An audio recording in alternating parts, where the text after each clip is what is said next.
Saya melihat tadi beberapa data yang disampaikan oleh Bapak dari kepolisian, dari kejaksaan, dari Komnas HAM, dari DPRD. Ini menunjukkan bahwa kita menegakkan hukum dan PD ini masih secara parsial. Kita belum berada pada sebuah sistem penegakan hukum yang sifatnya integrated criminal legal justice system. Penegakan hukum yang sifatnya terpadu, integral. Seolah-olah menangkap penjahat itu hanya urusannya polisi, kan? Lalu kemudian terpaksa jaksa juga harus memproses. Padahal penegakan hukum itu bukan hanya tanggung jawab negara, bukan hanya tanggung jawab penegak hukum, tapi juga ada pada tanggung jawab masyarakat dan civil society yang ada. Kalau kita baca misalnya dalam konteks konstitusi kita, itu jelas. Ya, sesungguhnya penegakan hukum itu bukan hanya dalam konteks represi. Kalau kita baca undang-undang kejaksaan, kepolisian, ya, bahkan pemerintah daerah semua punya tanggung jawab yang sama, kan, untuk melindungi masyarakat, kemudian menjaga ketertiban. Nah, sayangnya fungsi kepolisian dan kejaksaan selama ini itu lebih mengarah pada proses penegakan hukum murni, represif, belum pada penegakan pencegahan. Padahal undang-undang jelas, kejaksaan juga punya tugas untuk memberikan kesadaran hukum kepada masyarakat. Ya, advokat, praktisi hukum juga punya tugas untuk memberikan pendidikan hukum kepada masyarakat. Kepolisian juga begitu, tetapi semuanya bekerja sendiri-sendiri. Ya. Ini kita masih malu-malu sih sebenarnya membongkar penegakan hukum kita. Ya. Saya kemarin waktu penelitian di lapas, ya, di lapas korupsi itu ada kurang lebih 50 Pak narapidana korupsi kita. Tetapi mereka semua mengeluh. Tadi betul ada disparitas hukuman. Saya kok dihukumnya 4 tahun sementara kontraktornya hanya 1 tahun, kan gitu ya. Saya kok dihukum, saya hanya bendahara sementara terpidana saya tidak dihukum. Saya wawancara dengan narapidana korupsi itu, semua mengatakan bahwa ada diskriminasi hukum yang terjadi.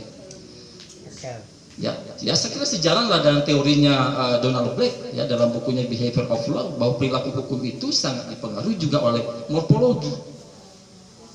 Kebanyakan kita itu takut menjaga hubungan kita ini rusak. Polisi menjaga hubungannya dengan pemerintah, jaksa juga begitu, menjaga hubungannya dengan pengacara, sehingga ya kompromi-kompromi hukum akan memungkinkan terjadi. Jadi hukum tidak tegak karena terjadi penyimpangan karena takut hubungan baiknya terganggu.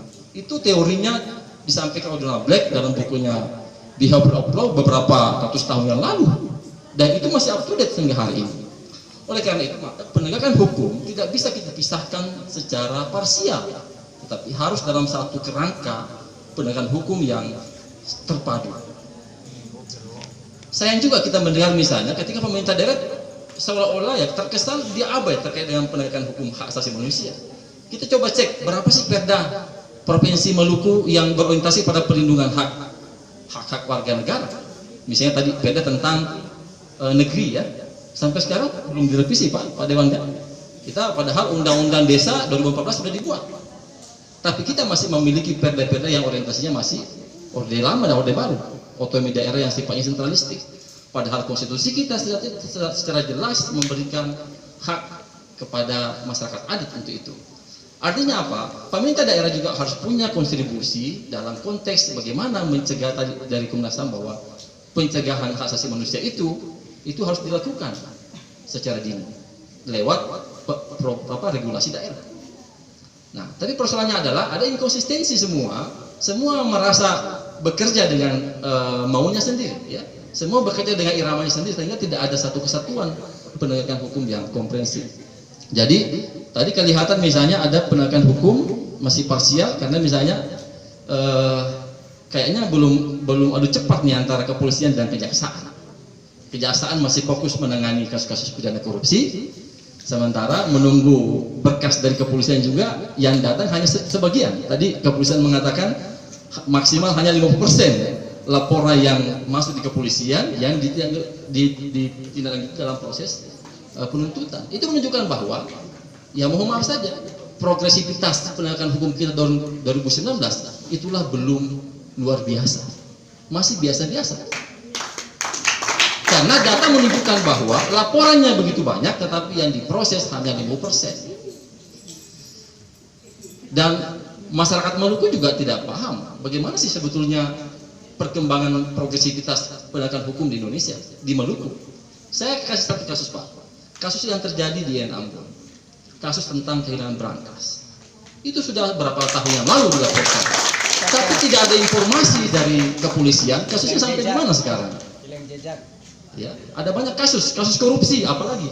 Itu sudah menumpuk, kasusnya kita laporkan di kepolisian Polda, tetapi sampai hari ini belum jelas satu kasus pun tak tersentuh oleh di Ambon. Akhirnya kemudian KPK datang. Akhir Desember, KPK datang ke Ambon memanggil pejabat-pejabat Ambon untuk datang memenuhi panggilan terkait dengan dugaan beberapa tindak pidana korupsi di Ambon. Satu adalah kasus infrastruktur, kemudian kasus pembelian lahan UIN di Ambon di Liang, dan kemudian kasus pengangkatan pejabat pengangkatan rektor. Bisa kita bayangkan, pertanyaan, di mana kepolisian, di mana kejaksaan Maluku selama ini? Kenapa kasus itu sampai di KPK? Berarti dalam konteks pencegahan korupsi mungkin kita masih malu-malu, menjaga hubungan baik kita terganggu ya. Karena ada Forkopimda ya, ada hubungan rektor dengan Forkopimda sangat mesra dan seterusnya ya kan, DPD dan begitu. Sehingga kemudian semua orang menunggu momentum saja.